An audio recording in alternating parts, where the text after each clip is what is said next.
नमस्कार श्रोते हो. मी नीलाक्षी काळे-सालके, संस्थापिका मातृगंध पुणे. आपण ऐकतोय "वी ना नातुलिखित आधीच पुणे गुलजार" प्रकरण 8 फिरते व्यावसायिक. त्या काळात पुण्यातल्या फिरत्या व्यावसायिकांच्या वेळा ठरलेल्या असत. कारण सकाळी 11-11:30 पर्यंत कोणत्याही कुटुंबातील कर्त्या स्त्रियात या व्यावसायिकांशी हुज्जत घालण्यास सवड नसे. नाही म्हणायला मटकी मोडाची असे ओरडणारा व्यावसायिक पाटीत मोड आलेली कडधान्य विकताना आढळे. त्याची सारी भिस्त बहुजन समाजाच्या वस्तीवर असे. ब्राह्मणी वस्तीत त्याची डाळ शिजत नसे, कारण मोड आलेली तयार कडधान्ये उसळीसाठी विकत घेणे म्हणजे वागण्यातला उंडगेपणा असा ब्राह्मणी समज. भांडी घासण्याकरिता सर्वसाधारण लोक राखेचा उपयोग करीत. घरातल्या चुलीतल्या लाकडाच्या राखेचा नाहीतर शेगडीतल्या लोणारी कोळशाच्या राखेचा उपयोग लोक करीत. दोन्ही वेळची भांडी घासण्यासाठी त्या मानाने बरीच राख लागे. त्यासाठी प्रत्येक कुटुंबात राखेचे डबडे ठेवीत. घराची राख रांगोळी झाल्यावर होणारी राख सुद्धा भांडी घासण्यास कमी पडे. यासाठीच तर राखेचे डबे विकणाऱ्या बायका पण होत्या. राखेच्या डब्याचे दोन दर होते. एक डबा मिळे 4 आण्याला तर दुसरा 12 आण्याला. 4 आण्याला मिळणाऱ्या डब्यातील राख स्मशानातून गोळा करून आणलेली असे. 12 आण्याला मिळणाऱ्या डब्यातील राख मात्र स्वतःचे शेतातील भाजीपाल्यासारखी खात्रीची असे. राख विकणाऱ्या बायका भावातील फरक सांगत हे गुपित उघड करीत. दुपारच्या वामकुक्षीचे वेळी जरा कुठे डोळा लागावा तोच, "काय हाईक का डबा बाटली? नावे घालायची का भांडेवरी? बाज पाळणा आला वांग्याचा चिवडा गोटे, वांग्याचा चिवडा" अशा सारख्या फेरीवाल्यांच्या आरोळे ऐकू येत. डबा बाटलीवाल्या बायका मात्र पिच्छा पुरवत. देण्यासारखे काही नाही असे म्हटल्यावर त्यांच्या नजरा चाणाक्षपणे घरातल्या जुन्या सामानावर पडत. भांड्यावर नावे घालणारा फेरीवाला मात्र नाही म्हटल्यावर मुकाट्याने चालू लागे. बाळंत स्त्रीची बाज व लहान मुलाचा पाळणा विणून देणारे फेरीवाले पण आढळत. "कल्हई लावायची का कल्हई?" असे ओरडत कल्हईवाला फिरे. भांड्यांना कल्हई लावण्याचा दर त्या काळी शेकडा 8 आणे होता. भावात काटछाट होणे ओघानेच आले. त्याचा सारा सरंजाम एका पाटीत मावे. वाड्यातल्या अंगणातल्या एका कोपऱ्यात भात्याकरिता छोटासा खड्डा तो खणी. लगेच पिशवीतील कोळसे काढून भट्टी पेटवी. "कल्हई चांगली दाट लाव बरं का" या मागणीला हो हो म्हणून तोंड देऊन हा आपले काम चालूच ठेवी. काम झाल्यावर खणलेला खड्डा बुजवण्याची जबाबदारी याचीच.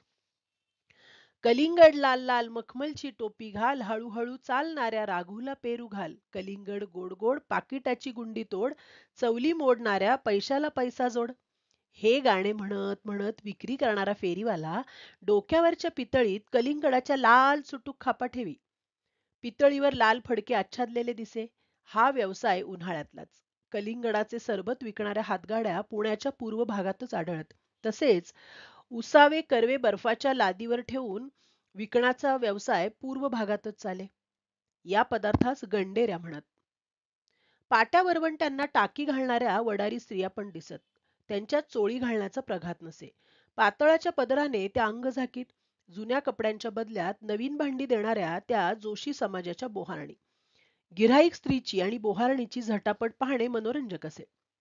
पहिली सलामी होई. लहान मुलांच्या दुपट्यांनी, झबल्यांनी किंवा सदरा चड्ड्यांनी बोहारीण नाराज होई. ती मोठ्या कपड्यांची मागणी करी. "आधीच्या कपड्यांवर काय देणार बोल" हा मालकिणीचा आग्रह. यावर बोहारीण एखादा डाग दाखवी. मालकिणीला पाहिजे असे ताट किंवा सतेले, धोतरे, पातळे, कोट पाहिल्यावर मात्र बोहारीण खुले. हुज्जत घालण्यात तासभर सहज निघून जाई. बोहारीण निघून गेल्यावर सौदा स्वस्तात पडला का महागात पडला याची चर्चा वाड्यातील स्त्रियात होई.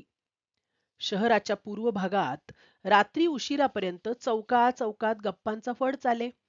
आलेपाक, थंडी पडशावर गरम पाक ही परिचित हाक ऐकू आली की 1-2 ठिकाणी आलेपाकवाल्याला ₹2 आलेपाक देण्याची फर्माईश होई. आलेपाकाच्या ऐवजी मिळत गांज्याच्या पुड्या. मात्र व्यवहार माहितगारात चाले.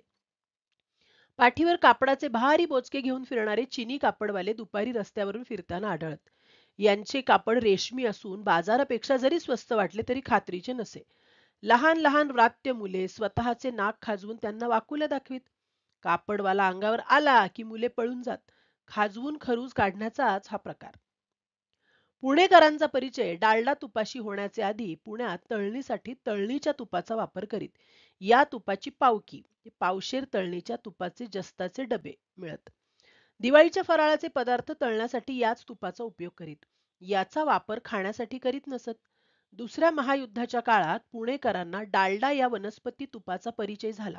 या तिल और मूंगफली का जमाया हुआ तुपाची विक्री जास्तीत जास्त व्हावी म्हणून डालडा कंपनीने प्रचाराकरिता हातगाड्या ठेवल्या होत्या. या गाड्यांवर पेटलेला स्टोव्ह, कढई, झारा, ताटल्या, रवा, मैदा ही सामग्री होती. जोडीला उकडून सोललेले बटाटे, पोळपाट, लाटणे पण दिसे. डालडात तळलेल्या पुऱ्या, डालडा वापरून केलेला शिरा, डालडात परतलेली बटाट्याची भाजी रस्त्यावरील आल्या गेल्यांना मोफत खायला देत. नवीन उपक्रमाला विरोध केला नाही तर ते पुणेकर कसले? डालडा खाण्याने पुढची पिढी आंधळी होते हे उंदरावर केलेल्या प्रयोगाने सिद्ध झाले आहे, अशी लोणकढी थाप मारणारे पुणेकर मी पाहिलेत. या अजागळ समजुतीवर मात करून अखेर डालडा घरोघर पोहोचला. त्या काळी डालडा म्हणजे वनस्पती तूप असे मानित. दारूबंदी झाल्यावर मात्र कापसाच्या बोळ्यात फ्रेंच पॉलिश 2-3दा गाळून पिण्यासाठी तयार केलेल्या रसायनाला डालडा म्हणत. पुण्यातील न्हाव्यांचे त्या काळचे वर्ग म्हटले तर दुकान उघडून व्यवसाय करणारे आणि खुंटावरचे ब्राह्मणी वस्तीत खुंटावरील न्हाव्यांचा व्यवसाय साधारणपणे सकाळी 6:30 ते 9च्या दरम्यान होई. व्यवसायाचे सामान एका अत्यंत बळकट अशा कातडी बॅगेत भरून त्यांचा कातडी पट्टा काखेत अडकवून कोपऱ्यावर उभे राहून गिऱ्हाईकांची प्रतीक्षा करणारे यांना खुंटावरचे न्हावी असे म्हणत. गिऱ्हाईक बोलावण्यास गेल्यावर चला असे म्हणत. हा न्हावी गिऱ्हाईकांच्या मागोमाग मुकाट्याने चालू लागे. दराची घासाघीस होत नसे. ब्राह्मण समाजातील पुरुष हजामत अथवा स्मशरू परंपरेनुसार सकाळीच उरकीत. या सवयीमुळेच खुंटावरच्या न्हाव्यांचा व्यवसाय काल सामान्यपणे सकाळीच असे. या न्हाव्यांचे मुख्य गिराईक म्हणजे उतार वयाकडे झुकणारी अथवा उतारवय पूर्णत्वास गेल्यामुळे कुटुंबात आदरणीय ठरणाऱ्या व्यक्ती होत. डोक्यावरचे केस काढणे म्हणजे हजामत आणि दाढी करणे म्हणजे स्मशरू. साधारणपणे गिऱ्हाईक स्वतः करता छोटेसे बसकर अंथरून त्यावर बसे. जवळ गरम पाण्याची तपेली पण असे. अशी सिद्धता झाल्यावर न्हावी आपली धोपटी खाली ठेवून उघडी. त्यात असणारे सामान म्हणजे लाकडी चौकटीत बसवलेला आणि खाली मजबूत मूठ असलेला आरसा, एक धुवट मांजरपाटाचे फडके, गरम पाणी ठेवण्याकरता अॅल्युमिनियमची वाटी, साबण, ब्रश, कात्री, एक लांब कंगवा आणि नखे काढण्याकरता नराणी. सर्वात महत्वाचा वस्तरा. त्याला धार करण्याचा दगड व तेलाची बाटलीही असे. या तेलाचा उपयोग धारेच्या दगडावर 1-2 थेंब टाकण्यापुरताच मर्यादित असे. हजामतीचे प्रकार 2. एक म्हणजे 0 नंबरच्या मशीनने केस कापणे. दुसरा प्रकार म्हणजे डोक्याला साबण लावून वस्तऱ्याने सफाचट करणे. यातला कोणता प्रकार अवलंबायाचा हे गिऱ्हाईक ठरवी. मात्र हजामत करताना गिऱ्हाईकाचा घेरा कायम ठेवीत. शेंडीलाही धक्का लावीत नसत किंवा कापीत नसत. काही काहींची शेंडी लांब असे. तिला गिऱ्हाईक गाठ मारून ठेवी. मशीन लागत असल्यास न्हावी त्यात तेलाचे 2 थेंब सोडी. वस्तरा लागत असल्यास त्याला पुन्हा धार करीत. दाढी करताना चेहऱ्याला साबण लावून झाल्यावर वस्तऱ्याचा पहिला हात फिरे. दुसरा हात फिरविताना गिऱ्हाईकाच्या सवयीनुसार न्हावी उलटा किंवा सुलटा हात फिरवी. ब्रशने डोके साफ करी. चेहऱ्याला गरम पाणी लावून त्याच्यापाशी स्प्रेची बाटली नसे. तुरटी फिरवीत. चेहऱ्याला तेलाचा थोडासा हात चोळला म्हणजे दाढी पूर्ण होत असे. नंतर हाताची नखे काढणे, बगल मारणे, बगलेतील केस वस्तऱ्याने तासणे व नाकातील केस कात्रीने कापणे असा क्रम असे. कापलेले केस मांडी घालून बसलेल्या गिऱ्हाईकाच्या मांडीवर न्हावी जे फडके पसरी त्यावर पडत. न्हावी त्या कापडाचे चारी कोपरे अलगद पकडून ते केस भलतीकडे न टाकता गिऱ्हाईकी संपल्यावर कचऱ्याच्या पेटीत टाकेत.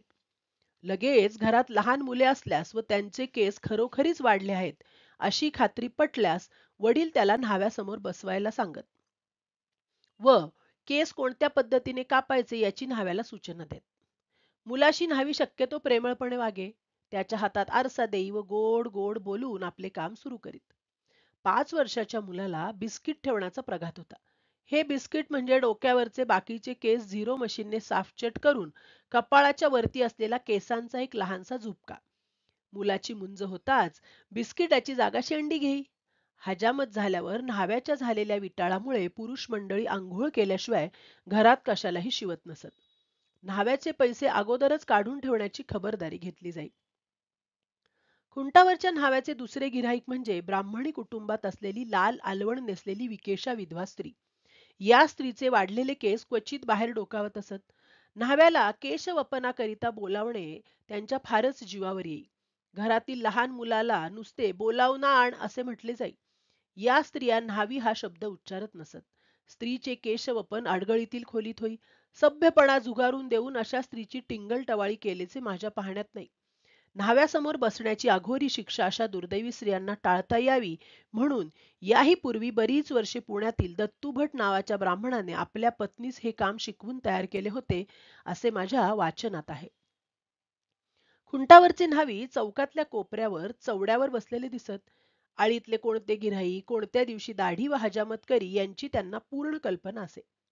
गिऱ्हाईकांशी थोडा बहुत परिचय पण असे. समाजातील तळागाळातील वर्गाकरिता हजामत करण्याचे हमखास ठिकाण म्हणजे शनिवार वाड्यासमोरील मैदान. येथे एक दोन न्हावी आढळत. यांचा व्यवसाय काल सकाळपासून संध्याकाळपर्यंत असे. उन्हाच्या वेळी फाटक्या छत्राखाली बसत. येथील गिऱ्हाईकांचे हातावर पोट असल्याने हजामत दाढीच्या दराची घासाघीस होई. हजामत करताना डोक्याच्या सर्व बाजूंनी मशीन फिरविता यावे म्हणून तो मशीन चालवता चालवता गिऱ्हाईकाच्या चोहो बाजूनी फिरून जवळजवळ प्रदक्षिणा घाली. दाढी करण्याच्या आधी हा न्हावी वाटीतल्या पाण्यात बोटे बुचकळून बोटानेच गिऱ्हाईकाचा चेहरा ओला करी. नंतर साबण हातात घेऊन चेहऱ्यावर फिरवी. पुढची पायरी म्हणजे पाण्यात पुन्हा बोटे ओली करून गिऱ्हाईकाचा चेहरा रगडी. चांगला रगडा झाल्यावर वस्त्राला चांगली धार असेल या समजुतीने दाढीचा पहिला हात मारी. मधून मधून वस्त्राला लागलेला साबण वस्त्रा स्वतःच्या मांडीवर अथवा हाताच्या मनगटाच्या वरच्या भागावर फिरवून साफ करी. दुसऱ्या हाताचे वेळी मात्र साबणाचा उपयोग करीत नसे. नुसत्या ओल्या बोटांच्या रगड्यावरच भागवी. स्वस्तातील फेस पावडर चेहऱ्यावर चोपडल्यावर दाढी पुरी झाली असे गिऱ्हाईक समजे. सध्याच्या महात्मा फुले मंडईच्या पश्चिमेस पण न्हाव्याची 2-4 दुकाने होती. एक दुसऱ्या ठिकाणी गिऱ्हाईकांसाठी खुर्ची पण आढळे. दुकाने इतकी लहान की गिऱ्हाईकी चालू असेल तर नवीन गिऱ्हाईकाला दुकानाबाहेर उभे राहावे लागे. त्या काळी भाजीचा घाऊक व्यापार मंडईतच होत असल्याने खेडेगावचा शेतकरी भाजी विकण्याकरता मंडईतच येई. साधारण सकाळच्या 6च्या सुमारास दलालाकडून मालाचे पैसे मिळाल्यावर नाश्ता पाणी झाल्यावर तो निवांत होई. दाढी हजामत करणे असल्यास तो येतेच येई. शेतकरी गिऱ्हाईक चेहरा ठेवणे पसंत करीत. हा चेहरा म्हणजे 0 नंबरच्या मशीनने डोक्यावरील शेंडीशिवाय सर्व केस काढून कपाळाच्या वरच्या भागावरील केसास अर्धचंद्राकृती आकार देणे. हा आकार देण्यास वस्त्र्याची गरज पडे. न्हाव्याचा प्रश्न मोठा गमतीदार असे. तो विचारी, चंद्र का सूर्य? चंद्र म्हणजे मराठमोळ्या वळणाचा चेहरा आणि सूर्य म्हणजे ब्राह्मणी पद्धतीचा घेरा. याशिवाय न्हाव्यांच्या पेठापेठातून असलेल्या दुकानात साधारणपणे सुशिक्षित गिऱ्हाईक जाई. या दुकानात आजच्या प्रमाणेच गिऱ्हाईकांचा नंबर लावला जाई. गिऱ्हाईकांना बसण्याकरिता बाक असे. भिंतीवर केस कापण्याच्या निरनिराळ्या फॅशन्स दर्शविणारे एक चित्र फ्रेम मध्ये लावलेले आढळून येई. या चित्रात 7-8 माणसांचा फक्त डोक्याचा भाग व त्यांचे वेगवेगळ्या पद्धतींनी कापलेले केस दाखवलेले असत. कटिंग 6 आणे, दाढी 2 आणे असा दर असे. लांबच्या लांब असलेले आणि वर मार्बलचा ओटा असलेले टेबल असे. गिऱ्हाईकांना बसण्याकरिता ओळीने मांडलेल्या खुर्च्या असत. खुर्चीच्या मागे अर्धचंद्रकृती व गादीने मढवलेली एक पट्टी असे. ही पट्टी खुर्चीच्या मागच्या भागास कायमची बसवलेली एक पट्टी असे.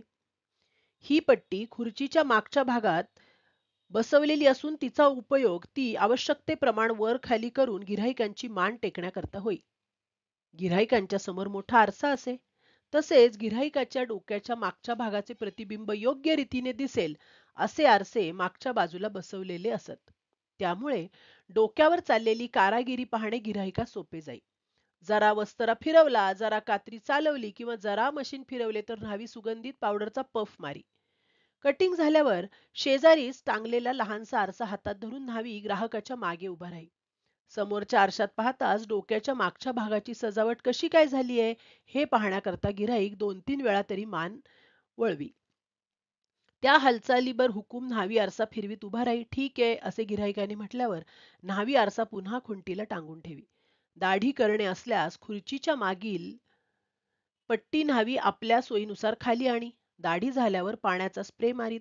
थंडीच्या दिवसात शेगडीवर ठेवलेल्या गरम पाण्यात बुडवून पिळलेला टॉवेल दाढीभोवती हाताने धरून न्हावी गिऱ्हाईकांचे थोबाड चांगले शेकी. तुरटीचा हात पाण्याचा स्प्रे मारल्यावर फिरविला असल्याने स्नो पावडर चेहऱ्यास लावून दाढी संपे. गिऱ्हाईकाच्या अंगाभोवती लपेटलेले वस्त्र काढले जाई. गिऱ्हाईक खुर्चीच्या खाली उतरे व खाका वर करी. पण ही क्रिया फक्त काखेतले केस काढावयाचे असतील तरच होई. हल्लीप्रमाणे उठल्या बसल्या खाका वर करण्याची प्रथा दुकानात नव्हती, कारण व्यवहार रोखीचा असे. गिऱ्हाईकाचे काम चालू असताना तोंडात तंबाखूचा बार भरला असेल तर न्हावी मधून मधून बाहेरच्या रस्त्यावर पिचकारी टाकी. तोंडात तंबाखू नसल्यास गिऱ्हाईकाशी बोलणे सुरू असे. त्यात घरची चौकशी, राजकीय बातम्या, घडलेले गुन्हे यांची चर्चा चाले. गिऱ्हाईकास या गप्पात फारसा रस नसल्यास तो हू हू करीत राही व खाली मान घातलेल्या अवस्थेत रानडुकरासारखा मधून मधून न्हाव्याच्या चेहऱ्याकडे पाहण्याचा प्रयत्न करी. डोक्याला तेल लावून मालिश होई, मान मोडू का असे विचारल्यास गिऱ्हाईक इच्छेप्रमाणे हो किंवा नाही म्हणत असे. मान मोडताना मान सैल करणे आवश्यक ठरे. इतर वेळी ताठ मानेने चालणारे गिऱ्हाईक न्हाव्यापुढे मात्र मान खाली घाली. न्हाव्याने भांग पाडल्यावर सुद्धा गिऱ्हाईक स्वतः न्हाव्याच्या कंगव्याने भांग पाडी. अशा वेळी न्हावी गिऱ्हाईकास कंगवा साफ करून देई. या दुकानातून एक लहानशी फणी पण असे. तिचा उपयोग लहान मुलांचे केस कापण्याचे प्रसंगी होई. काही काही न्हावी सरकारी किंवा खाजगी रुग्णालयातूनही रोजी सकाळी चक्कर टाकीत. रुग्णाईत पुरुषाची दाढी करणे हे न्हावी करीतच, परंतु रुग्णाला सर्जनच्या हाती सोपवण्यापूर्वी शरीराच्या ज्या भागावर शस्त्रक्रिया करावयाची असेल त्या भागावरील केस वस्त्र्याने साफ करणे हे यांचे काम असे. हे मला माहीत नसल्याने एकदा खूपच गोंधळ झाला. मूळ व्याधीची शस्त्रक्रियेसाठी मी एका खाजगी रुग्णालयात दाखल झालो असताना माझी दाढी केलेली दिसत असूनही नर्सने तुम्ही शेविंग केलेत का असे विचारून मला अगदी भंडावून सोडले. दुसऱ्या दिवशी सकाळी ऑपरेशन थिएटरमध्ये टेबलावर मी पडलो असताना मात्र न्हाव्याचे काम सर्जनला करताना पाहून सारा उलगडा झाला. आजही त्याचे मला खूप हसू येते. मुसलमान समाजाच्या न्हाव्याच्या दुकानांचे बोर्ड म्हणजे Taj Mahal hair cutting saloon, Gulshan hair cutting saloon अशासारखे दिसत. रस्त्यावरूनच दुकानाच्या आतल्या बाजूला एक कळकट पडदा लावलेला दिसे. या प्रकारचे मर्म मुसलमानेतर समाजाच्या फारसे लक्षात येत नसे. गोष्ट अशी होती की केस कापल्यानंतर या दुकानातून आंघोळीची सोय होती, आजही आहे. त्यांच्या स्नानगृहाला हमामखाना असे म्हणत. गरम पाणी, साबण व टॉवेलची पण सोय होई. या दुकानातून हिंदू गिऱ्हाईक दिसत नसे. मला स्वतःला अशा दुकानातून जाण्याचा प्रसंग न आल्याने सुतावरून स्वर्गाला जाणे माझ्या हिशोबात बसणारे नाही. पुणे कॅन्टोन्मेंटमधील कॅथलिक मुलींचे बॉबकट केलेले पाहावयास मिळत. तेथील केशकर्तनालयातून बॉबकट करण्याची सोय असून सुद्धा कुटुंबात जास्त मुली असल्यास न्हाव्याचा खर्च टाळण्यासाठी पुष्कळ कॅथलिक स्त्रिया मुलींचे केस स्वतःच्या घरी कापीत. पहिल्या बाजीराव पेशव्यांची थोरवी गाताना हैदराबादच्या निजामाने एक बाजी बाकी सम पाजी असे म्हटल्याचे ऐकताच एक निजाम बाकी सब हजाम असे म्हणून आहेराची परतफेड केल्याचे आमचे इतिहास शिक्षक सांगत. म्युनिसिपल निवडणुकीत मला मत देणाराची हजामत फुकाट असा प्रचार करणाऱ्या कोंडीबा न्हाव्याला कैलासवासी माधवराव जोशींनी त्यांच्या स्थानिक स्वराज्य अर्थात म्युनिसिपालिटी नाटकात अमर केले आहे. रोजच्या बोलण्यातही रिकामा न्हावी भिंतीला तुंबड्या लावी, आज आमची पुरती हजामत झाली किंवा आज त्यांनी चांगली उलटी हजामत केली अशासारखे वाक्प्रचार पुणेकरांच्या तोंडी वास्तव्य करत असत. भेटूया पुढल्या प्रकरणात. धन्यवाद.